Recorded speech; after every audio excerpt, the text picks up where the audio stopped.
saya pelayanan di Ungaran. Yang pertama dulu kebaktian wanita bersama dengan gereja-gereja seluruh Ungaran. Dan kali ini saya kembali ke rumah saya sendiri. Tahun 1986 saya meninggalkan kenangan yang manis bersama Gereja Maranatha. Saya banyak ditangisi sama ibu-ibu karena setelah saya kembali ke Amerika, banyak ibu kehilangan saya karena setelah kami pergi, pengganti kami adalah bapak-bapak. Ya. Tapi saya bersuka cita mendengar kemajuan yang ada di gereja ini, terutama di bawah Bapak dan Ibu Meyanto. Kita doakan akan hamba Tuhan yang ada beserta dengan stafnya, ya.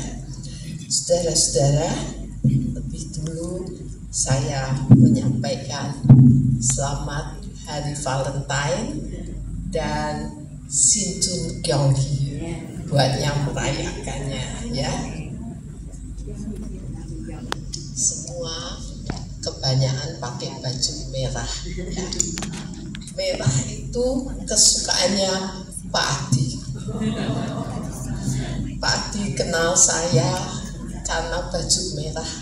Ya, merah itu menandakan berani, ya.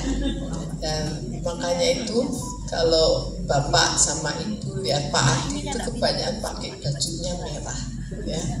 Itu menandakan, ya, itu dia selalu ingat-ingat waktu berkenalan dengan saya, ya.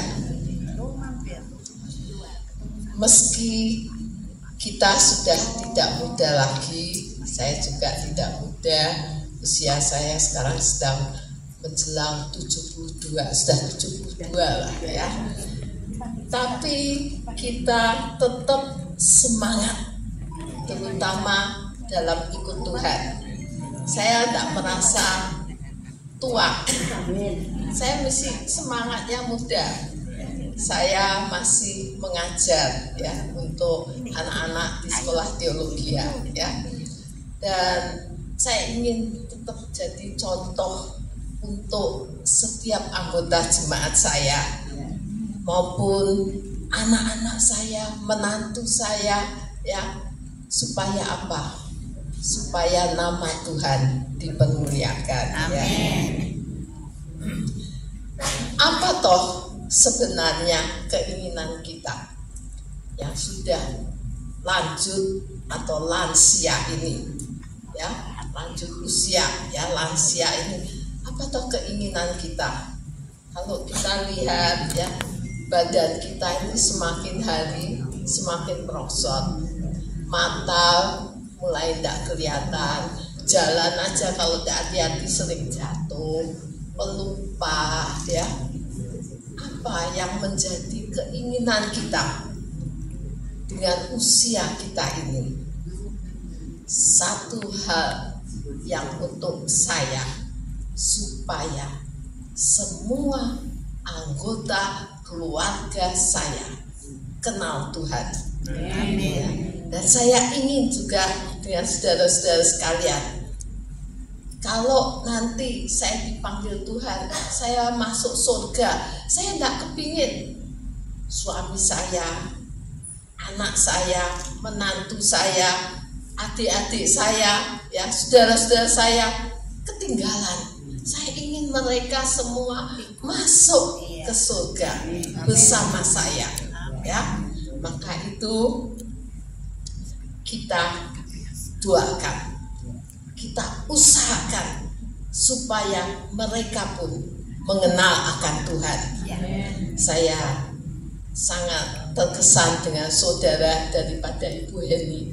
Sebelum dia meninggal, dia ingin satu saudaranya yang belum kenal Tuhan bisa kenal Tuhan, ya. Dan betul, sebelum dia menutup matanya, saudaranya itu menyerahkan diri kepada Tuhan, ya. Puji Tuhan. Nah itu saudara-saudara sekalian, kita sebetulnya sudah termasuk generasi yang baru, ya.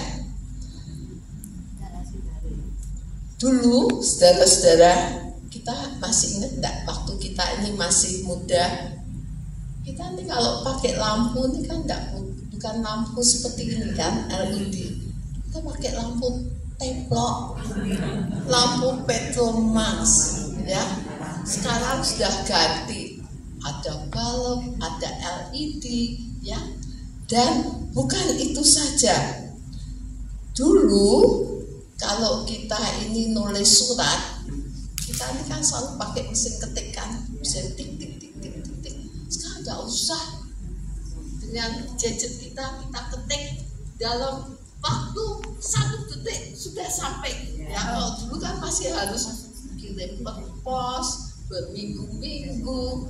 Saya dulu waktu kenalan sama Pak Adi, saya tuh kalau tunggu suratnya Pak Adi itu lama sekali, 2 minggu. Lalu Pak Adi itu rumahnya nggak deket, rumahnya di Singapura, di Amerika. Jadi saya harus tunggu suratnya. Ya. Sekarang nggak usah, ambil aja gadget kita, ya. Kita tulis gitu, dalam waktu 1 menit sudah sampai. Cuma hati-hati saudara, karena kita ini kan sudah tidak muda lagi, seringkali salah alamat. Kalau sudah salah alamat susah, ya. Coba bayangkan, satu hari saya itu mau kirim kabar kepada Pak Adi, ya. Saya nulisnya cepet-cepet lah, itu kalau di tempatnya gadget saya itu nama Pak Adi dan nama temennya namanya John Sugandi, itu atas bawah. Secara nggak sengaja saya kirim pada John Sugandi. Lalu John Sugandi ini pada waktu itu jawab segera, Ibu Adi, saya bukan Pak Adi, salah alamat. Saya untung saya tidak berkata kata-kata rahasia. Kalau saya berkata kata-kata rahasia, kan John itu bisa tahu, ya. John itu teman baik daripada suami saya.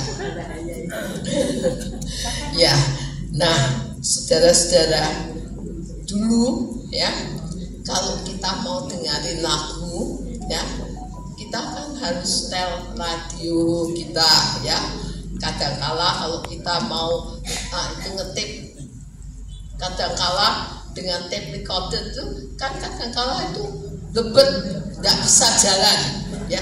Tapi sekarang kita menikmati dengan lagu dari gadget, ya. Ini kemajuan yang sangat luar biasa. Masih ingat gak bapak-bapak waktu dulu, ya, bapak waktu masih muda, masih kecil gitu, ya, main kelereng, main layangan, ya, main umbul, ya. Ibu-ibu main lompat tali, lompat tinggi, patek umpet, ya, main karet. Saya ya senang juga, ya. Itu loncat-loncat itu sampai kaki saya jadi panjang sebelah. Jadi jalannya sampai tegok gitu, ya. Kepeksa harus cari tukang pijet untuk dijadikan normal kembali, ya. Nah, ingat enggak waktu masih remaja, ya, ibu-ibu, bapak-bapak itu bisa semalam suntuk begadang, ya, sukaria sekali. Jalan-jalan masih belum begitu ramai, sehingga apa, kita bisa naik sepeda enak, ya. Saya dulu pacaran sama Pak Adi itu naik sepeda. Sekarang kalau saya cerita sama anak saya, papa sama mama dulu pacaran naik sepeda, ketawa mereka. Karena apa? Sejak lahir mereka sudah naiknya sepeda motor, diboncengin sepeda motor atau naik mobil. Jadi sudah tidak zaman naik sepeda lagi, ya. Dan masih ada lagi, bapak dan ibu pernah merasakan nonton TV nonton TV dulu adalah hitam putih ya. Nah sekarang kita kalau nonton bisa berwarna, pakai remote control lagi, ganti-ganti ya. Nah kita sudah mengalami juga pergantian presiden berapa kali? Mau 8 kali ya. Nah cuma satu hal yang kita dan saya lihat dari generasi kita adalah generasi ya orang-orang yang takut dan menghormati akan orang tua ya. Banyak kali anak-anak muda zaman sekarang mulai tidak menghormati akan orang tua yang ada. Inilah generasi tahun 50 sampai 80 tahunan, dan kita harus bersyukur jika kita punya Tuhan. Seperti Pemazmur ayat itu pasal 128 mengatakan, berbahagialah setiap orang yang takut akan Tuhan, yang hidup menurut jalan yang ditunjukkannya. Jadi Raja Daud yang buat kitab Mazmur ini berkata, berbahagia setiap orang yang takut akan Tuhan dan hidup menurut jalan Tuhan yang tunjuk. Takut akan Tuhan perlu kita lakukan saudara-saudara, dan hidup menurut jalan Tuhan. Apa akibatnya saudara kalau kita takut kepada Tuhan?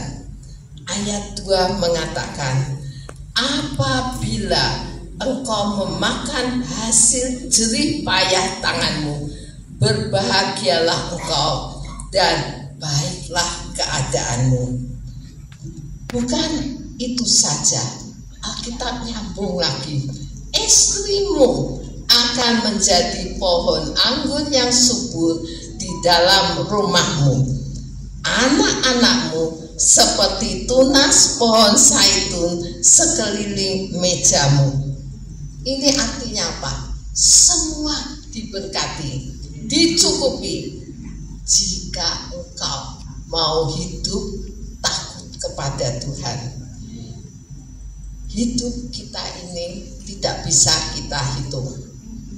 Kalau ibu punya uang, ibu belanjakan, nanti sisanya ibu bisa hitung. Tapi kalau umur kita tidak tahu. Sekarang ibu-ibu bisa melihat saya sehat, tapi kita tidak tahu besok pagi. Ya, mungkin ya, Tuhan panggil saya tidak tahu. Oleh karena itu, saudara-saudara, saya ingin pakailah hidupmu dengan sebaik-baiknya selama Tuhan ini beri kesempatan kita untuk hidup. Ya,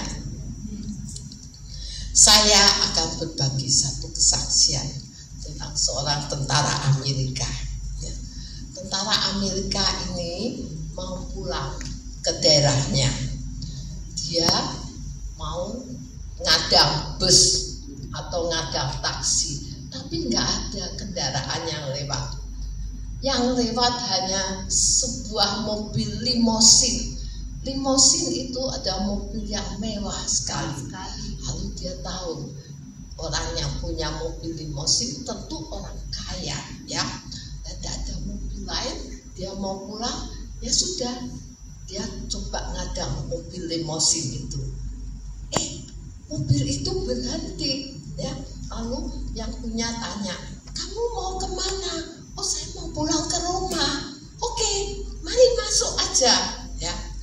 Waktu tentara Amerika ini masuk ke dalam mobil itu, ada desaan di dalam hatinya. Dia tahu ini mesti Roh Kudus yang mendesak dia.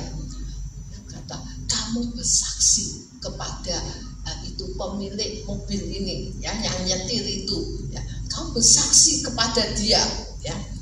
Lalu dia mulai tanya, Pak, permisi ya, Saya mau tanya, kalau seandainya Pak, Tuhan itu panggil Bapak ini masuk surga atau masuk neraka? Nah, orang yang nyetir ini terkejut mendengar pertanyaan itu. Lalu dia berkata, saya ini sudah tadi waktu Bapak masuk ini sudah mikir, saya ini mau kemana kalau saya mati? Mesti masuk neraka, ya. Lalu prajurit ini berkata, Pak, ya, Bapak mau dengar berita bahwa Bapak bisa masuk ke surga. Wah, caranya gimana? Mulai tentara ini bersaksi tentang keselamatan di dalam Tuhan Yesus kepada pemilik mobil limosin ini. Pemilik limosin ini sangat bersukacita ketika mendengar akan cerita bahwa dia bisa selamat. Lalu dia berkata kepada tentara ini, Pak, kita berhenti sebentar ya di pinggir jalan. Bapak doakan saya. Ya. Lalu mereka berdua berhenti di pinggir jalan. Lalu tentara ini mendoakan akan pemilik mobil limosin ini. Lalu pemiliknya ini kasih kartu nama kepada Bapak itu. Dia bilang, Pak, saya sangat berterima kasih Bapak mengenalkan saya kepada Tuhan Yesus, sehingga saya tahu bahwa saya besok masuk surga. Nah, ini kartu saya, kartu nama. Nanti kalau Bapak lewat di Chicago, ya, satu kota di Amerika, Bapak mampir, ini rumah saya. Tentara ini baru mampir ke kota Chicago setelah 5 tahun ketemu dengan pemilik daripada mobil limosin itu. Dia lihat alamat yang dikasih, loh, kok satu perusahaan raksasa yang besar. Ini tentu yang punya orang kaya. Lalu dia tanya sama penjaganya, Pak, saya punya kartu nama daripada orang ini, saya bisa ketemu enggak? Loh, Bapak kok bisa dapat kartu itu? Penjaganya bilang, dari mana? Oh, saya ini kenal di jalan. Oke, nanti saya bawa Bapak ke tingkat yang paling atas, ya, untuk ketemu direkturnya, ya. Lalu mulailah, ya, Bapak ini dibawa ke atas. Waktu sampai di atas, sekretarisnya tanya, loh, Bapak kok bisa kenal sama orang dalam kartu ini? Ya, saya dikasih kartu ini sama orang itu, tapi tidak ada orang yang bilang kalau yang punya kartu itu yang punya bangunan itu, yang punya perusahaan itu. Lalu dia diajak masuk, ditemukan dengan istri daripada pengusaha itu, ya. Ternyata pengusaha itu sudah meninggal.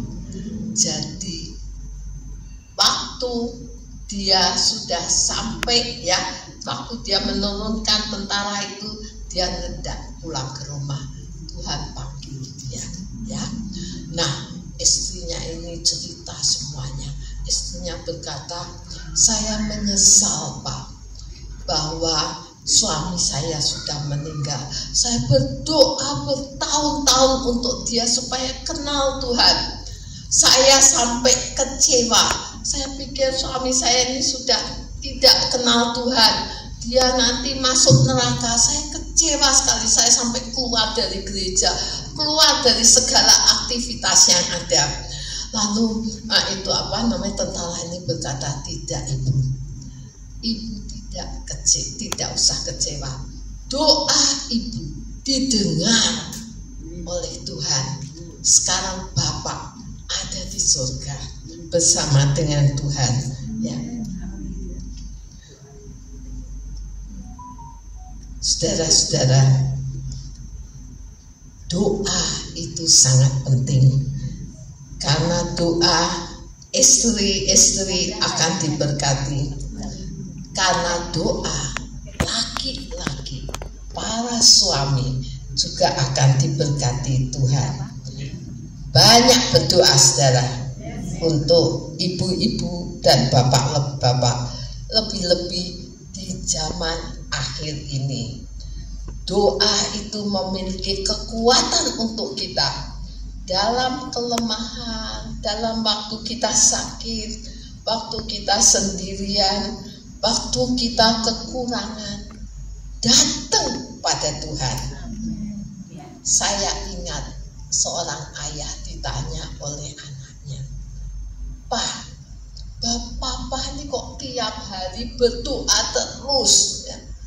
Apa yang Papa dapatkan dari berdoa? Kok Papa kehidupannya ya sama aja?" Lalu si ayah jawab, "Memang betul bahwa saya sering berdoa secara teratur pada Tuhan. Tidak ada yang saya dapatkan, malah saya kehilangan." Saya mau beritahu anakku apa yang hilang daripada Papa. Papa kehilangan satu, kekhawatiran. Papa kehilangan kemarahan.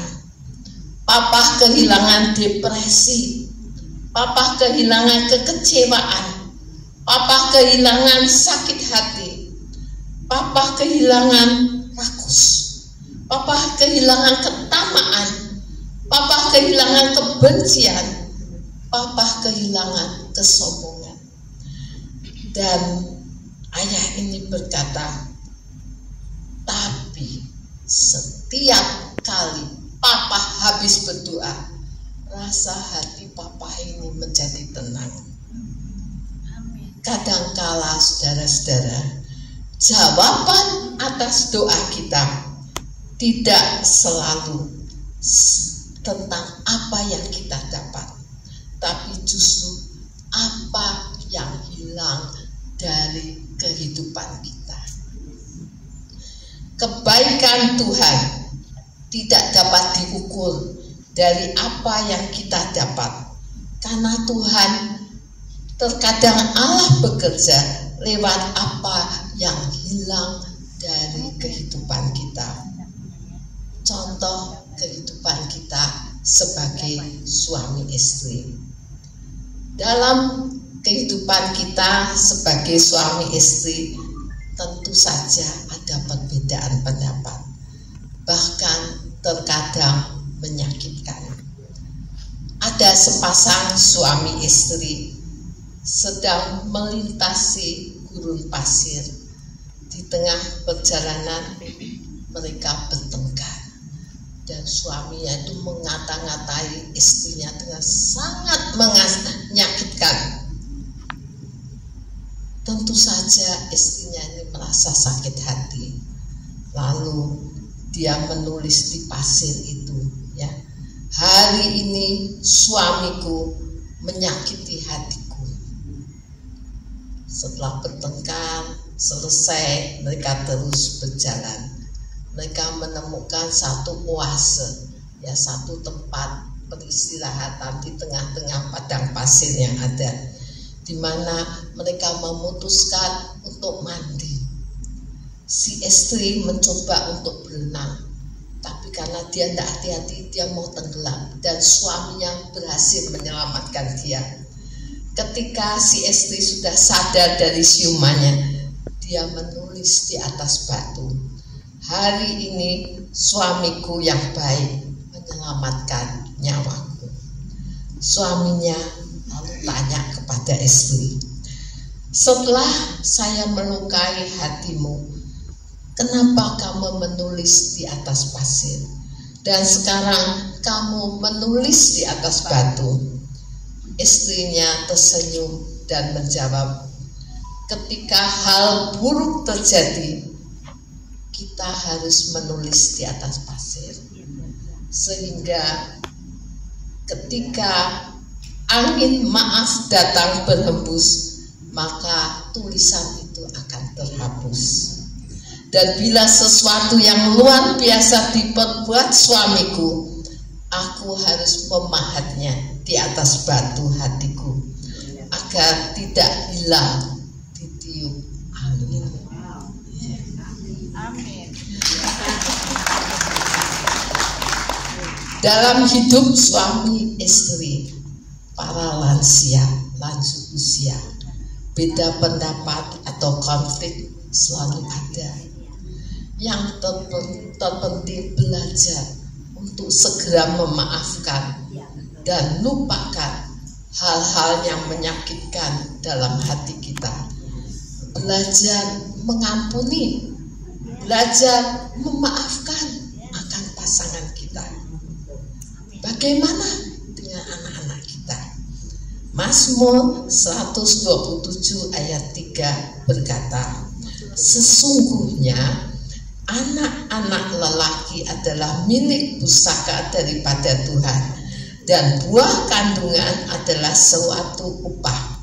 Seperti anak-anak panah di tangan pahlawan, demikianlah anak-anak pada mudanya. Berbahagialah orang yang telah membuat penuh tampung panahnya dengan semuanya itu. Saudara-saudara, ada satu cerita tentang seorang malaikat kecil. Ya. Waktu itu perayaan Natal sudah hampir mendekat, pendeta dan anaknya itu kirim undangan kepada tetangga-tetangga sekitarnya. Ya, dia mulai mengundang tetangganya, nanti hari Minggu datang ke gereja ya, kita ada perayaan Natal. Nah, karena saudara tahu ya, di itu benua Amerika itu kalau Natal tuh itu dingin ya, malah beberapa daerah tuh bersalju. Jadi bapak bilang, aku gak kuat nih ya di luar terlalu lama, saya tak masuk aja, kita lanjutin besok pagi. Nah, anaknya ini masih berumur 12 tahun, anak laki-laki ya, dia berkata, Pak, ini tinggal sedikit ya, undangan tinggal sedikit, kita habiskan aja, saya habiskan aja, nanti saya tak pergi ke tetangga yang belum terima kartu undangan ini supaya mereka bisa hadir besok pagi. Nah, satu persatu dia kasihkan, tinggal satu undangan lagi di rumah yang terakhir. Lalu dia mulai ketok-ketok pintu di rumah itu, sampai lama kok nggak ada jawaban ya. Tapi dia tetap sabar, ketok-ketok terus. Dia sebagian tahu kok ada lampu ya di rumah itu, dia ketok-ketok terus. Saudara tahu, pada saat dia mengetok pintu, yang punya itu seorang wanita, dia itu sedang mau bunuh diri. Dia sudah gantung tali, sudah naik tangga, naik bangku, dia siap ngalung ke talinya di lehernya, ya. Tetapi karena dia mendengar ketukan itu terus, ya tuk tuk tuk tuk tuk tuk, jadi mau tidak mau dia turun, dia lalu mulai buka pintu. Dia lihat ada anak kecil yang dengan muka berseri-seri bilang, Tante, datang besok pagi di perayaan itu perayaan Natal di gereja saya. Ini undangannya Tante. Dia lihat anak itu, dia berubah. Hidup yang putus asa, hidup yang kesepian, hidup yang penuh kekecewaan itu. Waktu dia lihat anak itu berubah, dia menyesal, dia tidak jadi bunuh diri. Keesokan harinya dia duduk di bangku yang paling depan. Waktu ada kesaksian, dia bersaksi, saya kemarin itu mau bunuh diri, saya kecewa dengan semua yang ada. Tapi karena ada seorang malaikat kecil datang dan membawa kabar sukacita, berubah akan hidup saya. Sekarang saya mau menyerahkan diri kepada Tuhan. Saya mau pegang Tuhan dalam hidup saya tidak kecewa lagi. Si papa pendeta itu tahu siapa malaikat kecil itu. Papanya turun dari mimbar, dia peluk anaknya. Terima kasih anakku, engkaulah malaikat kecil itu. Ibu tuh nggak tahu kalau anak itu anaknya Pak Pendeta, tapi papahnya tahu siapa yang melakukan akan pekerjaannya. Saudara-saudara, doa kita sangat penting. Ayo, saya mengajak kita bekerja.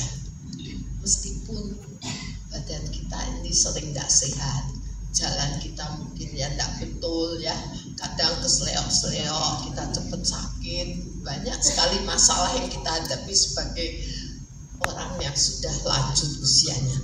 Tapi semangat kita harus tetap muda. Kita selamatkan akan terutama keluarga kita sendiri, supaya mereka bisa kenal Tuhan. Kita nggak mau kita masuk surga sendiri, kita ingin mereka pun masuk ke surga. Saudara-saudara, saya akan bersaksi tentang satu om tua.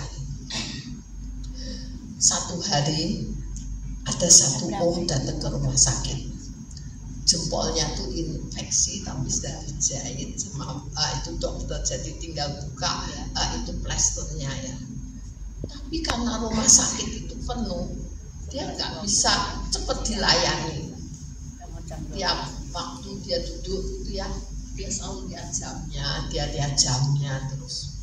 Satu suster ini tertarik, lalu dia minta izin dokter supaya bisa melayani akan pasien yang tua itu.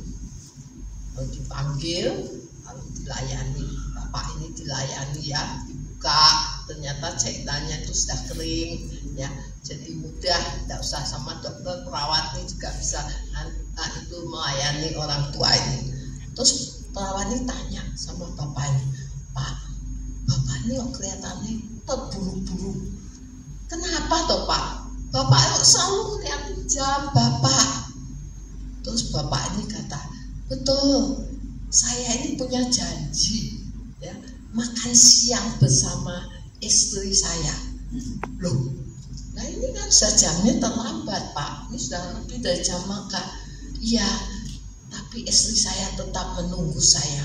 Saya harus ke tempat dia berada ya. Selalu saya makan bersama dengan istri saya. Istri bapak tahu bapak? Tentu saja istri saya ya. Dia berkata, enggak, istri saya tidak mengenal saya. Loh, gimana Pak? Oh, istri bapak tidak mengenal bapak. Kenapa bapak kok tetap mau makan bersama dengan istri bapak? Dia berkata, meskipun istri saya tidak mengenal saya, tapi saya tetap mengenal dan mengasihi akan istri saya. Istrinya ini mengidap Alzheimer, jadi istrinya ada di panti jompo, dan bapak ini tiap hari datang ke panti jompo untuk makan siang bersama dengan istrinya. Saudara-saudara,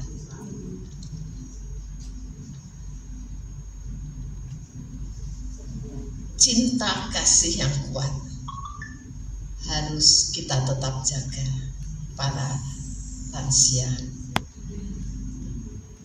terutama bila pasangan kita masih hidup.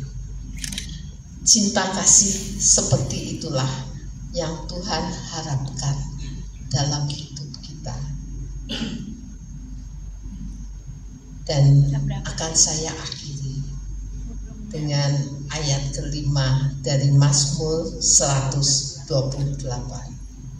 Kiranya Tuhan memberkati engkau dari Sion, supaya engkau melihat kebahagiaan Yerusalem seumur hidupmu, dan melihat anak-anak dari anak-anakmu, damai sejahtera atas Israel. Berkat Tuhan akan tercurah buat kita.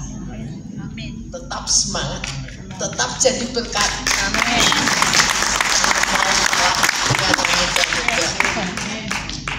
Mari kita berdoa. Tuhan, terima kasih.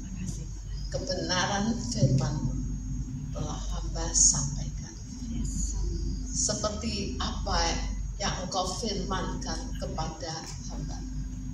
Hamba harus menyampaikan kepada jemaat di tempat ini, supaya mereka menjadi anak panah untuk keluarga mereka, menangkan akan jiwa daripada keluarga mereka, anak, istri, suami, menantu, cucu-cucu, bahkan saudara-saudara, tetangga yang ada juga, supaya mereka boleh mengenal akan Engkau.